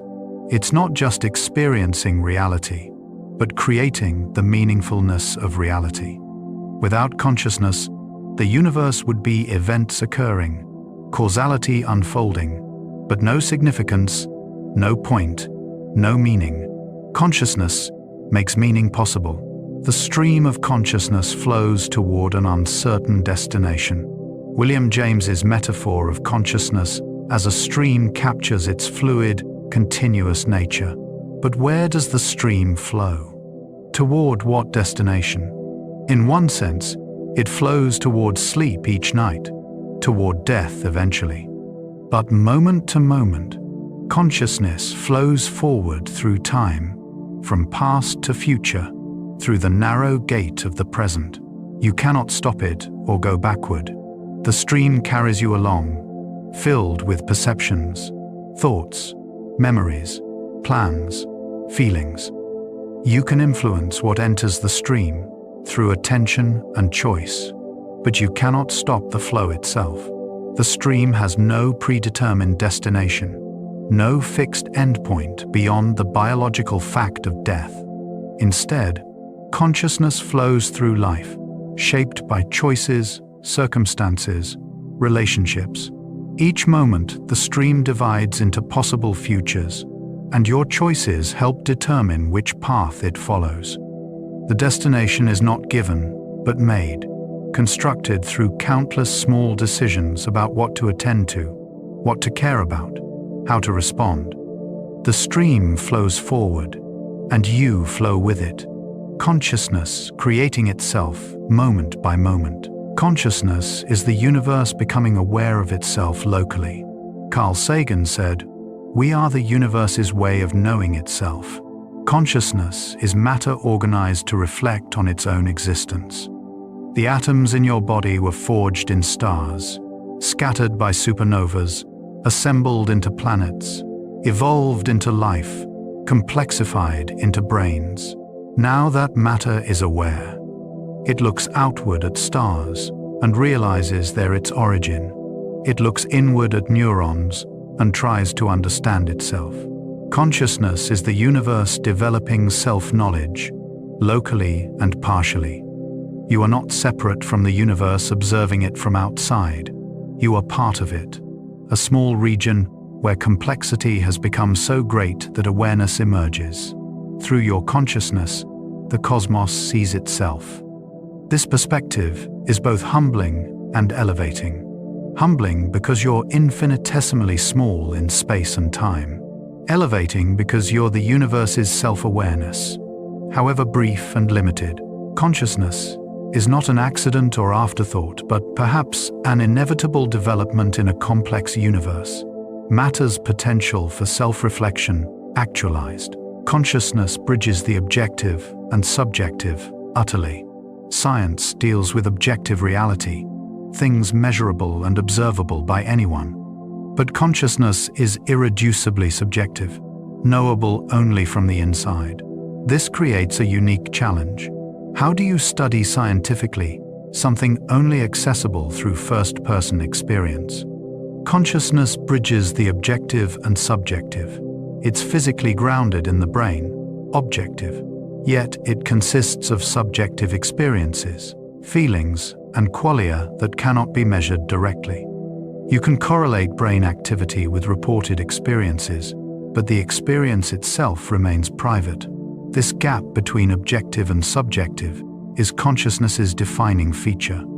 It means consciousness occupies a unique place in nature, straddling the world of physical facts and the world of subjective experience. Philosophers debate whether this gap can be closed, whether consciousness can be fully explained objectively, or whether subjectivity is irreducible. Whatever the answer, consciousness forces us to take seriously both the objective physical world and the subjective experiential world, neither reducible to the other. Every moment of consciousness is unique and unrepeatable. Right now, you're having an experience that has never happened before and will never happen again. This exact configuration of thoughts, sensations, emotions, context is unique to this moment. Consciousness is constantly creating unprecedented experiences. Even familiar situations feel slightly different each time, because consciousness changes. You change through experience, aging, learning. The brain is never exactly the same twice. This means each moment of consciousness is precious in its uniqueness. The present moment, however ordinary, is the only time this particular consciousness will exist. Mindfulness traditions emphasize this, encouraging full presence to the unrepeatable now. Western culture often treats moments as means to future ends, always pursuing future satisfaction. But consciousness exists only in the present. The past is memory, the future imagination. Only now is actually experienced. Recognizing each moment's uniqueness can transform how you relate to experience. Not grasping or pushing away, but being present to what is, knowing it will never be again. Consciousness contains multitudes, despite feeling singular. Walt Whitman wrote, "I contain multitudes." This captures something true about consciousness. You're not just one thing. You have conflicting desires, multiple perspectives, different moods and modes. The you experiencing flow while playing music is different from the you anxious about work. The you with family differs from the you with strangers. Consciousness includes all these versions, shifting between them contextually. Parts psychology explores this explicitly, viewing consciousness as containing various subpersonalities or modes. Each has its own concerns, emotions, ways of seeing the world. Usually one is dominant, but others wait in the wings. This multiplicity isn't disorder, it's normal. Consciousness is flexible enough to adopt different stances. Problems arise when parts conflict severely or one dominates unhealthily. But the basic multiplicity is adaptive, allowing appropriate responses to different situations. Recognizing this can create self-compassion. The part of you that made a mistake isn't all of you. The part struggling isn't your totality. Consciousness is large enough to hold contradictions, spacious enough for multiple perspectives. You are, indeed, multitudes. Consciousness exists in dialogue with unconscious processes always. Consciousness is like an island in a vast ocean of unconscious processing. Most of what your brain does happens outside awareness. Unconscious systems regulate your body, process perceptions, prepare actions, store memories. They influence consciousness constantly but remain invisible. Sigmund Freud emphasized the unconscious's role in shaping behavior and consciousness. Modern neuroscience confirms that unconscious processes are extensive and powerful. though not quite as Freud imagined. You're consciously aware of decisions, but not the processes that generated them. You experience emotions, but not the neural mechanisms producing them. Consciousness receives outputs from unconscious systems, experiencing thoughts and feelings as arising spontaneously. But it's not passive. Consciousness can direct attention, set intentions, make choices that influence unconscious processing. The relationship is dialogical, each shaping the other. Understanding this reduces the illusion of complete conscious control. You're not the sole author of your thoughts and actions, but it doesn't eliminate agency. Consciousness remains a crucial node in the network, capable of noticing, questioning, and redirecting when needed. Consciousness might be evolution's most significant development ever. In the history of life on Earth, several major transitions occurred. The emergence of cells, multicellular organisms, sexual reproduction, social organization. Consciousness might be the most significant. Before consciousness, life responded to environments, but didn't experience them. Natural selection shaped behavior, but there was no inner life. With consciousness, experience enters the universe. Pleasure and suffering become real. For conscious beings, life is not just survived, but felt. This changes everything morally. If consciousness exists, then experiences matter. Suffering is not just avoided behavior, but felt pain. Joy is not just adaptive signaling, but genuine happiness. Consciousness gives life subjective value. It means something to be a conscious creature, in ways it doesn't mean anything to be an unconscious system. This is why consciousness raises ethical questions. We care about conscious beings in ways we don't about unconscious ones. The emergence of consciousness in evolution might be the moment the universe became morally significant, when what happened started to matter, not just objectively, but from the inside, to those experiencing it. Consciousness always includes the question of what consciousness is. Consciousness is unique in that it includes self-reflection. You can be conscious of being conscious. This reflexivity means consciousness always contains, at least potentially, the question of its own nature. Philosophy and science investigate consciousness from outside, through observation and experiment. But you can also investigate from inside through introspection. What is this awareness? Where does it come from? What is it made of? These questions arise within consciousness itself. This creates a strange loop. Consciousness trying to understand consciousness using consciousness. It's both subject and object, the investigator and investigated. Some argue this makes consciousness ultimately mysterious. The eye cannot see itself directly. Consciousness cannot fully grasp itself. Others think reflexivity is key. Only consciousness can truly know consciousness from within. External observation misses the essential feature, experience itself. Perhaps full understanding requires both approaches, third-person neuroscience and first-person phenomenology. But the peculiarity remains. In studying consciousness, you are studying the very thing, doing the studying. The mystery investigating itself. Consciousness creates the felt reality of being alive. To be alive biologically is one thing. Cells metabolize, reproduce, maintain homeostasis. But to be alive consciously is something else entirely. It's the felt quality of existence, the warmth of sun on skin, the taste of food, the sound of laughter. These experiences constitute being alive in the fullest sense. Without consciousness, biological processes continue, but there's no one for whom it matters. Consciousness creates the for whom it matters. It transforms objective biological functioning into subjective lived experience. This is why losing consciousness in deep sleep or anesthesia feels like ceasing to exist, even though biological life continues. The felt reality of being alive depends on consciousness. When people face death, it's not usually the biological cessation they fear most, but the end of consciousness, the final vanishing of experience. Life as experienced, as felt, as lived from inside, is inseparable from consciousness.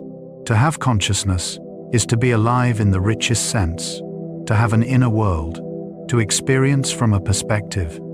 This makes consciousness not just an interesting feature of human biology, but the very foundation of what makes life valuable and meaningful. And so, dear listener, our journey through the mystery of consciousness comes to a gentle close.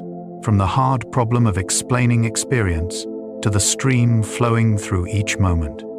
From the brain's billions of neurons to the singular feeling of being you. From the depths of dreams to the heights of mystical states. We've wandered together through the landscapes of awareness, touching the edges of what can be known about the strangest and most familiar thing in existence. Consciousness is both the lens through which you see everything and the mysterious subject of inquiry itself. It's the voice reading these words inside your mind, the feeling of being present in this moment, the awareness that you are aware, the gentle current of thought and sensation flowing through the eternal now. As you lie here, letting consciousness soften and slow, imagine the billions of humans throughout history who have lain awake, wondering what consciousness is. See yourself as part of that ancient lineage of conscious beings questioning their own awareness. Picture consciousness as a candle flame, steady yet flickering, burning bright, then dimming toward sleep. Feel the strange miracle of being this particular consciousness, here, now, experiencing this moment that has never been and will never be again. The mystery remains. Perhaps it always will. But consciousness doesn't need to solve itself to be lived, to be experienced, to be cherished. Each moment of awareness is enough. Each sensation, thought, and feeling is complete in itself. As consciousness dims now, drifting toward sleep, let the questions rest. Let the mystery be mystery. Let awareness soften into the darkness that holds all consciousness, the silence from which it emerges and to which it returns.